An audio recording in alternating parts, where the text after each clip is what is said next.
मीरपुर नाम के शहर में तेजस अपनी पत्नी नीरू के साथ रहता था। पति पत्नी दोनों ही नौकरी करते थे। एक दिन तेजस गांव अपनी माँ के पास फोन करता है। हेलो, प्रणाम माँ। जीते रहो माँ, तुम दादी बनने वाली हो। अरे वाह, ठीक है बेटा, मैं कल ही आती हूँ। जब माँ जी शहर पहुंची तो बेटी बहू ने बहुत अच्छे से स्वागत किया। लीजिए माँ जी चाय। अरे गर्मा गर्म पकोड़े ले आओ माँ के लिए। नीरू रसोई में गई और 2 मिनट में ही पकोड़े ले आई। जी ये लीजिए। बहू जादू से बनाए हैं क्या?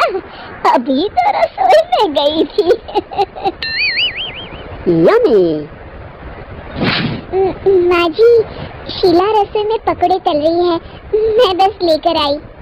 हे भगवान, मेरा धर्म भ्रष्ट कर दिया तूने। अब तो गंगा जल से शुद्धिकरण करना होगा।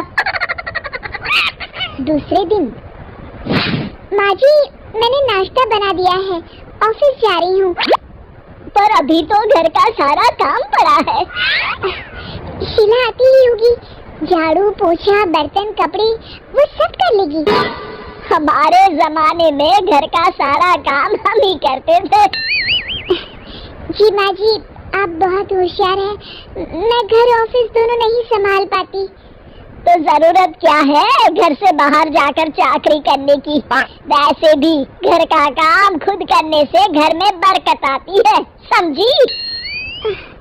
पर माँ जी, पर कुछ नहीं, इस महीने की पगार मिले फिर ऑफिस बंद है। हाँ।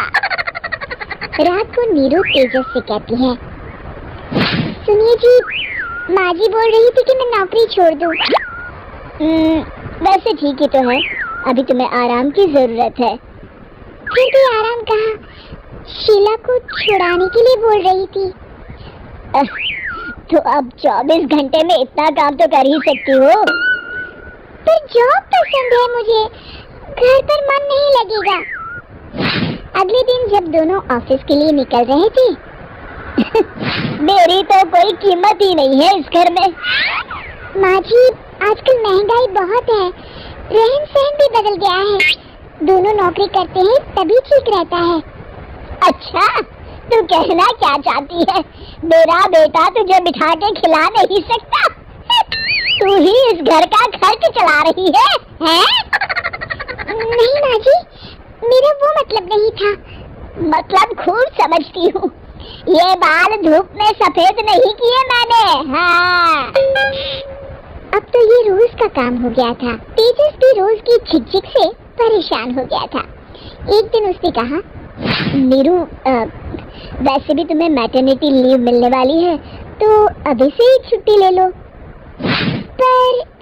पर क्या, मेरी सैलरी अच्छी खासी है। आखिर नीरू ने रिजाइन कर दिया। जब बच्चा हुआ तो घर में सब बहुत खुश हुए। कुछ दिनों बाद तेजस फाइल देख रहा था। क्या हुआ तेजस, कुछ परेशान लग रहे हो? हाँ, वो हमारी जितनी सेविंग्स थी वो तो हॉस्पिटल में और छठी के फंक्शन में खत्म हो गई है नीरू। और अभी वैसे मंदी चल रही है तो मैं बोल रही थी कल मुन्ना को हेपेटाइटिस का टीका लगवाना है। नीरू, क्या पोस्टपोन नहीं कर सकते? नहीं जी, बिल्कुल नहीं। अब तेजस को समझ में आ रहा था कि उससे गलती हुई है। पैसों की कमी का असर घर के माहौल पर भी पड़ रहा था। अगले दिन, बेटा मेरा चश्मा और ये दवाइयाँ ले आना, पर्चा देते हुए माँ जी ने कहा। जी। तेजस, मुन्ना के लिए दूध का डिब्बा और डायपर भी ले आना, और ये किराने के सामान की लिस्ट है, इसे भी लाना है। तेजस गुस्से में लिस्ट मरोड़ कर फेंकता है और चिल्लाता है, पैसे क्या पेड़ पर उगते हैं? ये ले आना, वो ले आना। अरे पर ये जरूरत का सामान ही है। वो गुस्से में बिना कुछ कहे ऑफिस चला गया।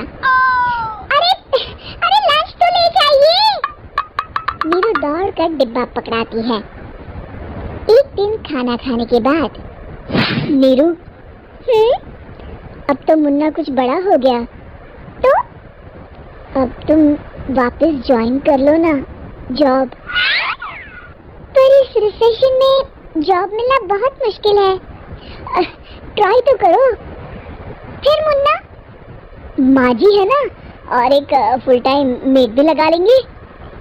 पर माँ जी, उन्हें तो पसंद नहीं। तभी माँ जी वहाँ आ जाती है और प्यार से नीरू के सर पर हाथ फेरते हुए बोलती है, अब मेरी समझ में आ गया बहू, पहले के और अब के समय में अंतर है। तुम काम शुरू करो, मुन्ना की जिम्मेदारी मेरी। मेरी प्यारी माँ जी। ये कहकर नीरू उनके गले लग गई। शिक्षा, परिवर्तन संसार का नियम है, हमें भी समय के साथ चलना चाहिए। उम्मीद है कि आपको हमारी ये कहानी पसंद आई होगी। कृपया हमारे चैनल को सब्सक्राइब करें और सभी अपडेट्स के लिए बेल आइकन जरूर क्लिक करें। और हाँ, वीडियो लाइक और शेयर करना मत भूलिएगा। Bye bye.